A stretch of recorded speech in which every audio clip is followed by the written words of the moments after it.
In this video, I want to share with you about how to create point from point line with as long, and we can see the alignment and the point line.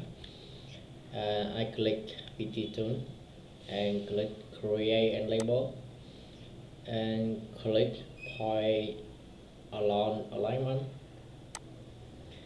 and we have to select point line and select alignment and point interval with the number.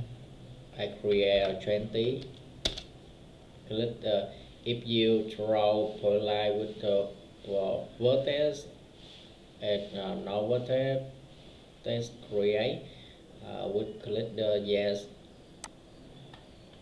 You can see the point create point line follow with the distance and the vertex,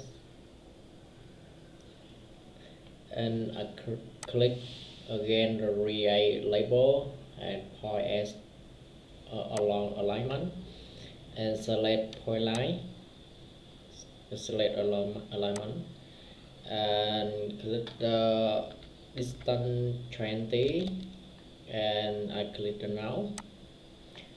You can see it create point from point line with distance 20 and what number vertex now created.